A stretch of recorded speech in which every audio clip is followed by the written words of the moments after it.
你同唔同意先？嗱，我哋頭先對你嘅形容詞，因為我諗緊高大威猛係咪兩個形容詞？好似講咗超過3個。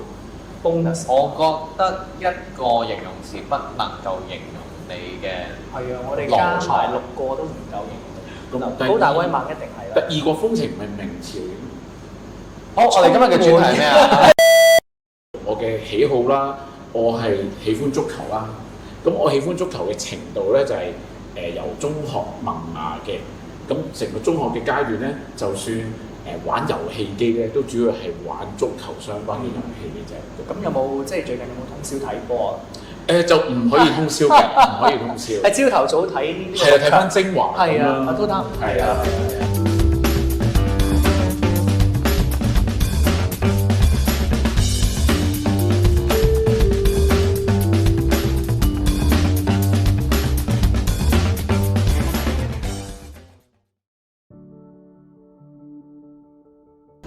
歡迎大家嚟到不可思議。咁啊，今日個 setting 有啲奇怪，係啊，多咗一有張空凳喺中間。係啊，我哋今日似乎就梗係有一位重量級嘅嘉賓將會出現啦。重量級啊！係啦，如果唔係留個咁大嘅位俾佢咧。 literally 真係重量級。咁呢位重量級嘅嘉賓出現之前咧，我哋就估下佢係邊個先。不如我哋用幾個形容詞去形容下呢一個人物。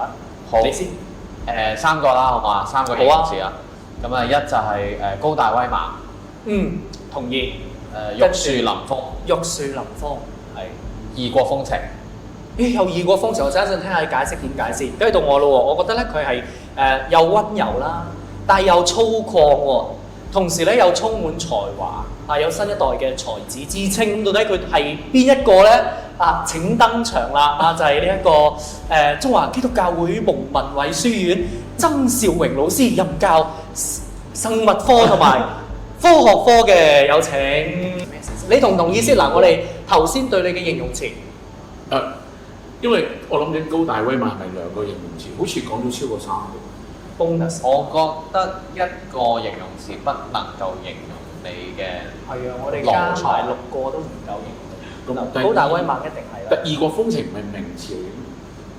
好，我哋今日嘅主題係咩啊？係啊，我哋今日主題咧就係講自己。咁所以點解一開始嘅時候咧就用形容詞去形容你咧？又係因為喺我哋眼中嘅即係曾 Sir 就係咁啦。可能喺學生眼中又有另外一套嘅形容詞啦咁樣。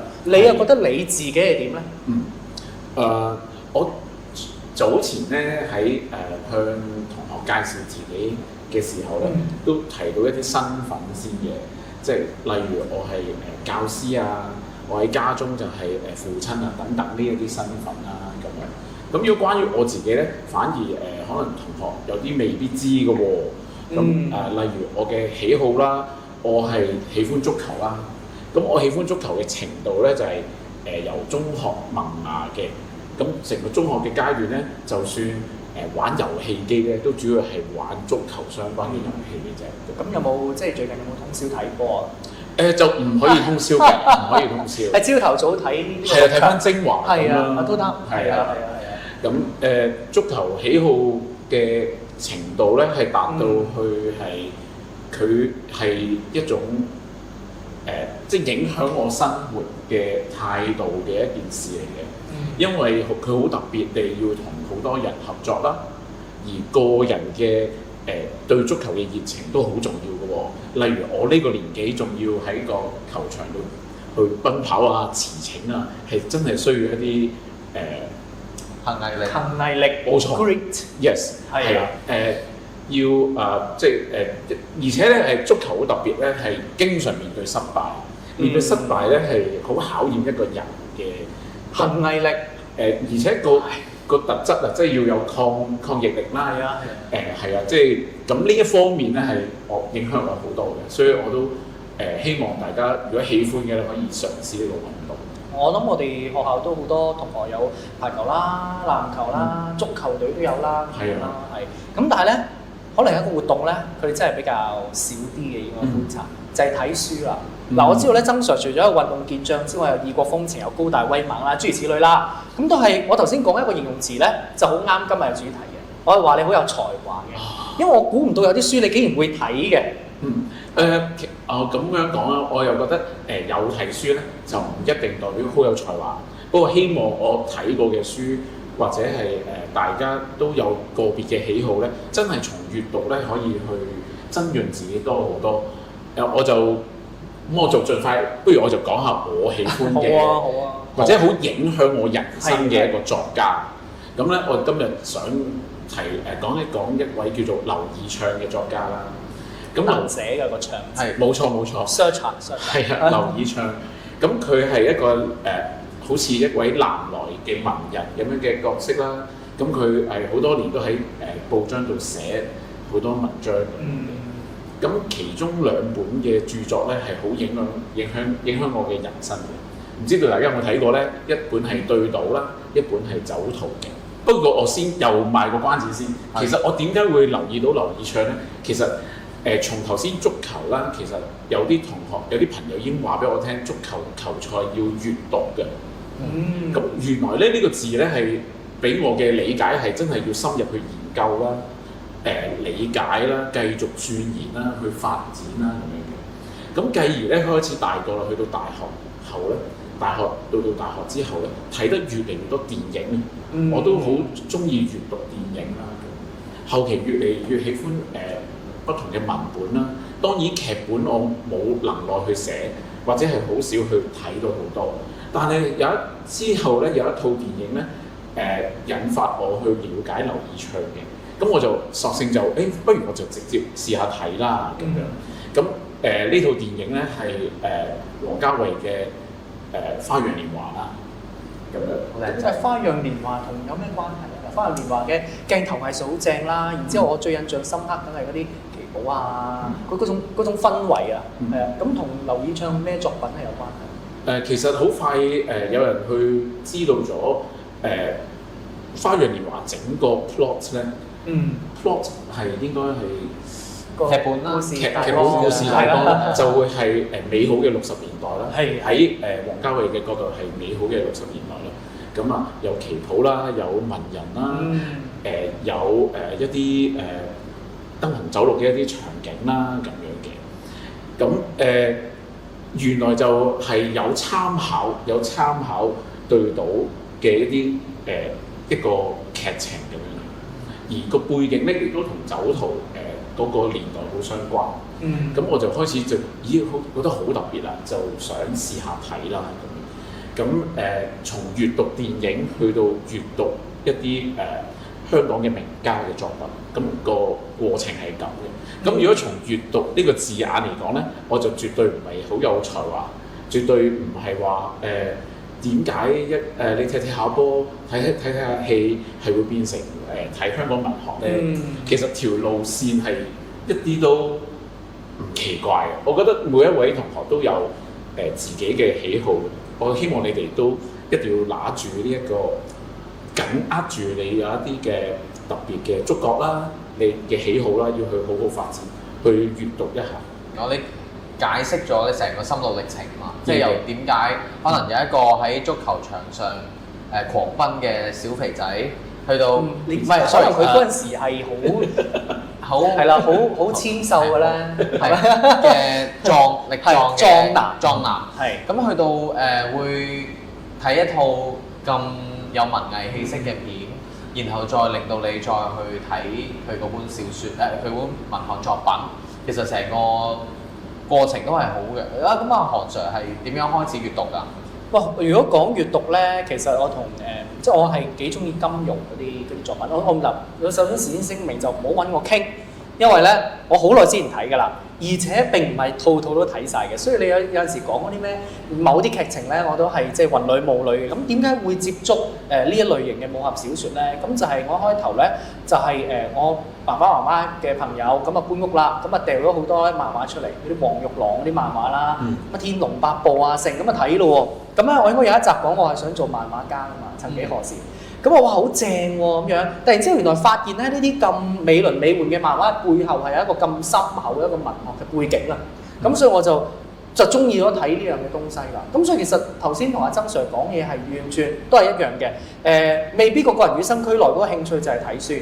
咁但係你會慢慢發現，原來生活入邊有好多嘢，或者你自己好多嘅接觸到嘅東西咧，原來同文學、同書本文字都係有好多嘅關係。咁謝 Sir 你又係點啊？你係咪一天生就攬住本書我唔出世嘅？係㗎，我細個係俾阿媽即係逼巴得好緊要嘅。咁所以其實都某程度上有啲反感嘅。咁但係細個我就比較可能中意音樂多啲咯，中意運動多啲。咁、我而家即係都唔算年紀大啦，但係我最深刻嘅一件事咧，就係我小學嘅時候咧，我記得07年啊。咁嗰陣時咧就係南京大屠殺嘅70週年。咁我嗰陣時小學嚟嘅啫，我睇緊電視就見到哇好慘好慘，跟住然後第二日翻到學校我就膽粗粗問我小學嘅中文老師，就問佢可唔可以借一啲關於南京大屠殺嘅書俾我睇。咁其實佢都好呆嘅，因為一個小4、小5嘅同學仔真係問我借啲咁 heavy 嘅書，佢之後又同我講翻。咁但係就嗰一本會係我可以話係第一本令到我真係好想快啲睇完成本書嘅第一本書。即係可能你係因為看耍球場，跟住或者去閱讀、去理解閱讀，跟住先去再睇。咁我就冇嘅。但係我覺得閱讀係好型嘅一件事。細個嘅時候，覺得我個個都可能攞住個籃球，攞住個足球，我就攞住本書，咁我就哇就與眾不同。係啦，係咪細個係咁樣諗嘅。你會唔會係當陣時你想揾一個答案，你想了解更多啦？你覺得型嘅位咧，係唔係喺嗰件歷史事件上邊知得多我知道比其他人多？我知啊，你唔知啊，我知得多啊，係咪咧？嗰陣時就冇嘅，我真係純粹真係 out of 完全 pure 嘅 curiosity 咯，真係完全淨係有興趣想知道。但係我想講咧，即係我係有一段時期，即係有一種睇書或者獲得知識咧，係一種虛榮感。係啊，即係呢樣嘢好俗氣啦。咁但係咧睇得多書，因為我都係中意睇歷史書嘅，我對二戰嗰啲歷史好有興趣，咁所以中學嘅時候啦，都特別買咗好多呢一類型嘅書啦。咁睇完之後我就會覺得，哇，好似勁過隔離嗰啲人喎咁樣。後期睇哲學性嘅書，啊，好似聰明過你喎。咁當然你越睇得多書，你就發現其實自己越唔夠智慧啊。咁呢個就後話啦。但係曾經何時會出現過一種咁樣嘅虛榮心咯？咁你有冇咧？我諗即係部分都會有嘅，但係咧好多時我頭先聽到我哋有一個共通點咧，就係嗰個追尋啊，追尋嘅過程好緊要，未必係一個最終嘅答案，但係你會揾下點解嗰啲漫畫畫得咁型嘅，即係個武打場面點樣嚟㗎？你就會想揾嗰段歷史嘅緣由啊。咁我曾經都喺理科嘅角度開始先嘅。咁我喺中學曾經睇衛斯理嘅科幻小説啦，咁我想了解多啲，原來佢咁睇嘅喎，佢個世界會唔會真係咁嘅咧？咁樣後期去到大個啦，就算係大學畢業之後咧，發現文史哲嘅書咧都會帶到俾我好多嘅滿足感啊！即係我想追尋一啲譬如生命嘅意義啊，追尋一啲社會嘅運作嘅一啲特別嘅模式啊，咁都可以從呢啲不同嘅範疇嘅書去認識嘅。不過我講翻我頭先講劉以鬯寫嘅小説啦，咁好影響我人生嘅原因咧，係因為《酒徒》係好多年前寫㗎啦，但係佢係好出名係關於寫意識流啦。咁佢透過個主角嘅塑造啦，咁喺個文本裏邊咧係有個主角要處理好多佢嘅過去，但係咧浮現嘅方式咧，表達嘅方式係好新穎嘅。咁所以咧係呢一樣嘢咧係啟發到我好多，即係除咗頭先閱讀可以有追尋答案啦，去揾意義嘅一啲過程之外咧，咁其實仲可以了解好多更加新穎、更加創新嘅對於呢個世界嘅睇法。咁頭先咧你話意識流咧，就可能啲同學都唔係好知咩啦，但係你睇翻你啲文就知咩意識流㗎啦。即係諗到邊就寫到邊，係咪咩意思？即係當中未必係一個好明確嘅主軸啦，或者一個時間線咁樣樣嘅咁咯。咁但係嗱講咗咁耐酒徒啦，其實故事講咩咧？即係一個中意飲酒嘅人，係咪就係咁簡單？即係頭先就已經帶出少少啦。就酒徒咧，佢主角咧就唔係淨係中意飲酒嘅，但係喺劉以鬯嘅描寫裏邊咧，其實佢要處理佢嘅過去啦、現在嘅困頓啦。而去面對未來嘅一啲不確定，甚至係好灰暗嘅香港文學嘅未來咧，佢其中一個出路可可能唔啱嘅出路，就揀咗飲酒。而當中咧，佢就亦都透過似醉不醉嘅呢啲過程咧，就將頭先講嘅佢面對嘅事咧，去描述出嚟。咁所以係一個好特別嘅一種表達方式啦。咁甚至咧係佢太太係話劉以鬯係冇飲酒，即係佢全部係腦補。係啦，好特別，即係所以到而家都仲有好多人討論嘅一位作家啦。咁而《酒徒》亦都被拍過成為電影嘅。咁當然唔係好多人睇過，咁但係亦都唔係最重要。我覺得大家有興趣應該要直接去親隻呢一本大作。不過我又真係想問一個問題啦，見你咁即係講到咁多劉以鬯嘅一啲嘅東西啦，咁你覺得佢嘅筆下嘅人物又好，或者佢睇事情嘅一啲角度都好啦，有冇影響到你日常生活入邊你性格嘅改變，或者睇事物嘅一啲嘅唔同嘅態度？即係可能